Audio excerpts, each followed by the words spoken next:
बिस्मिल्लाहिर्रहमानिर्रहीम। अस्सलाम वालेकुम। मैं हूं मलिक शाह ज़ेब बाबर। वीडियो देखने के लिए आप सब ने अपना कीमती वक्त निकाला। वीडियो के आगाज़ में ही मैं आप तमाम हज़रात का तहे दिल से शुक्रिया अदा करता हूं, इस दुआ के साथ कि आप जहां भी हों खैर आफियत से हों, सेहतमंद हों, तंदुरुस्त हों। आमीन या रब्बल आलमीन। शुक्र है कि अरबी लोग मेरी ज़ुबान को इतना नहीं समझते, वरना वो मुझे कहते कि यार आप किस तरह की बेतुकी वीडियो बना रहे हो। सऊदी अरब के हवाले से एक वीडियो गर्दिश कर रही है, एक न्यूज़ गर्दिश कर रही है जो कि रोबोटिक सिस्टम के हवाले से है।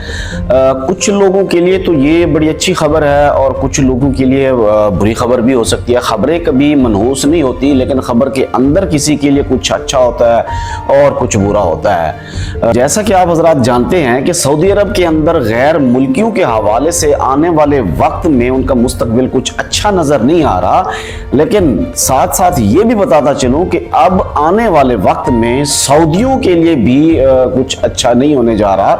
सऊदियों के काम के हवाले से भी सऊदी अरब के अंदर मुस्तकबिल कुछ अच्छा नजर नहीं आ रहा, क्योंकि जो कुछ हो रहा है, जो कुछ होने जा रहा है, उसके लिए इंडस्ट्री रेवोल्यूशन तो आएगा, लेकिन सऊदियों के मुस्तकबिल के लिए मुश्किल पैदा होने वाली है। एक नई खबर जो सामने आई है जिसके हवाले से ये कहा जा रहा है कि इस साल के आखिर तक सऊदी अरब रोबोट बनाने वाली फैक्ट्री का इफ्तिताह कर देगा। आने वाले चंद सालों में ये फैक्ट्री तैयार होकर ये इतनी ज्यादा प्रोडक्शन करेगी कि 2035 के अंदर ये जो रोबोट्स होंगे, ये जो फैक्ट्री होगी 2035 तक ये तकरीबन 32,000 से ज्यादा जो फैक्ट्रियां होंगी वो इस रोबोटिक सिस्टम के तहत चलाई जाएंगी। मैं कोई 1-2 नहीं कह रहा, ना ही मैं 32 कह रहा हूं, ना मैं 3200 कह रहा हूं। 32,000 फैक्ट्रियां रोबोट्स के हवाले कर दी जाएंगी। यानी जो लोग वहां पर काम करने वाले हैं वो बेरोजगार हो जाएंगे,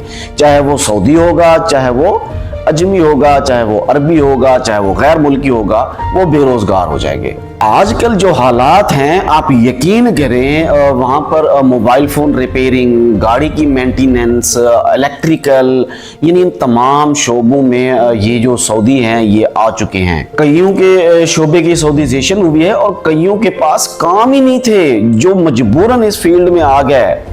बल्कि यहाँ तक देखने में आया है कि खवातीन तक मोबाइल रिपेयरिंग के काम में पहुंच चुकी हैं। बहुत से मजदूरी वाले जो काम हैं, यानी जैसे कि एक अफसरी या शाही वाले काम नहीं है, लेकिन कम दर्जे वाले काम है, वो काफी सऊदी हजरात जो हैं वो कर रहे हैं। और इसी तरह जो फैक्ट्रियों में काम कर रहे हैं सऊदी, जिनकी तादाद तकरीबन हजारों में होगी और गैर मुल्कियों की तादाद तो लाखों में होगी, वो भी इस जो है ना जद में आने वाले हैं, इस रोबोटिक सिस्टम की जद में। लेकिन मेरी एक बात याद रखिएगा, ये प्रॉब्लम, ये मुश्किल, ये जो टेंशन है, ये ज्यादा से ज्यादा जो मजदूर हैं, जो लेबर वाले हैं, उन तक आएगी। जो बंदा कहीं टेक्निक सीख गया है, जो जिसके पास स्किल्स हैं, उसके लिए इतनी ज्यादा प्रॉब्लम्स नहीं होंगी जितनी ज्यादा मजदूर लेबर के लिए प्रॉब्लम्स होंगी। इसीलिए अगर मेरे भाइयों में से, मेरे देखने वालों में से अगर कोई वहां पर जाने का सोच रहा है,